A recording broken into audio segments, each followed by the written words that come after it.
Hello বন্ধুরা, আপনারা কেমন আছেন? আশা করি খুব ভালো আছেন আর সুস্থ আছেন। আমিও খুব ভালো আছি। তো বন্ধুরা, আজকে নিয়ে চলে এসেছি চিকেন কাবাব রেসিপি। বন্ধুরা, আজকে চিকেন কাবাব রেসিপি আপনাদের সাথে শেয়ার করব। উনুনের কয়লার আগুনের তাপে এই চিকেন কাবাব দারুণ লাগে খেতে। এদিকে কিন্তু চিকেনগুলো সুন্দরভাবে ছোটো ছোটো করে কেটে নিয়েছি, কেটে ধুয়ে নিয়ে আর এই চিকেনের মধ্যে দিয়ে দিয়েছি নুন, কাঁচা লঙ্কা, আদা রসুন বাটা, জিরের গুঁড়ো, ধনের গুঁড়ো, আর দিয়েছি বিরিয়ানি মশলা আর টক দই। এই টক দইটা কিন্তু আমার বাড়িতেই পাতা টক দই, আর টক দইটা খুব সুন্দর হয়েছে, ঘন একদম, আর দুধটা খুব ভালো, ওই জন্য দইটাও কিন্তু ভালো হয়েছে।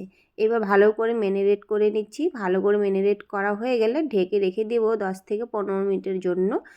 আর 15 মিনিটের মধ্যে চিকেনগুলো সুন্দর সফট হয়ে যাবে। আর এদিকে আমি লাকড়িতে, যেহেতু ওটা কয়লার আগুনে হবে, তো এদিকে কিন্তু উনুনটা ধরিয়ে দিয়েছি। আর ওই খড়িগুলো পুড়ে কয়লা হয়ে যাবে, তারপরে কিন্তু আমি এই কাবাবগুলো ভেজে নেব।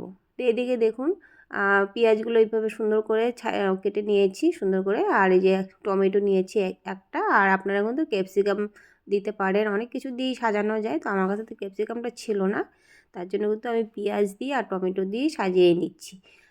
এবার আমি এই শিকগুলোর মধ্যে দেখুন কত সুন্দর করে সাজিয়ে নিচ্ছি। পেঁয়াজ দিয়েছি, দুটো করে চিকেন দিয়ে, টমেটো দিয়ে, পেঁয়াজ দিয়ে, দুটো করে চিকেন দিয়ে, পেঁয়াজ দিয়ে, এভাবে কিন্তু আমি সুন্দর করে সাজিয়ে নিচ্ছি।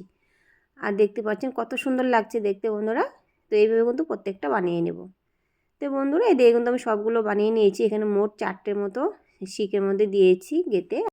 তো বন্ধুরা, এদিকে চিকেন কাবাবের সাথে চাটনি না হলে একদমই ভালো লাগে না।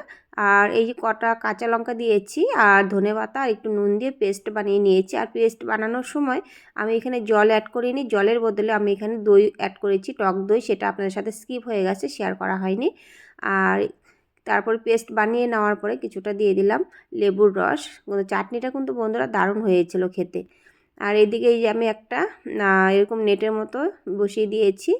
আর এটা মাইক্রো ওভেনেরই মানে থাকে এটার ভিতরে আর কি। তো এটার মধ্যেই আজকে আমি এইভাবে কাবাবগুলো ভেজে নিচ্ছি। আর উনুনের মধ্যেও সুন্দরভাবে হয়ে গেছে, একদম উনুনের যে মুখটা আর মানে সমান সমান হয়ে গেছে, একদম সুন্দরভাবে বসে গেছে আর কি।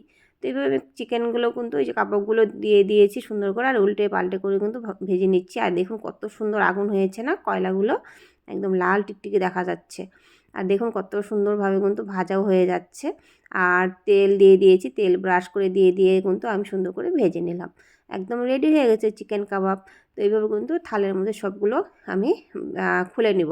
খুলে নিয়ে আর এই যে আমি চাটনিটা করেছিলাম, সেই চাটনির বাটিটা কিন্তু রেখে দিচ্ছি। আর এবার শিকের থেকে আমি ছাড়িয়ে নেব এই কাবাবগুলো। তো বন্ধুরা, কেমন হয়েছে চিকেন কাবাবের রেসিপিটা অবশ্যই কিন্তু কমেন্ট করে জানাবেন।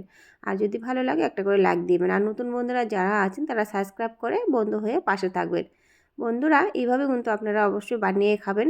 লাকড়ির জালে কয়লার আগুনে এই কাবাব কিন্তু দারুণ লাগে, খুব সুন্দর হয়েছে, দারুণ টেস্ট হয়েছে বন্ধুরা। তো আজকের মতো এখানেই টাটা।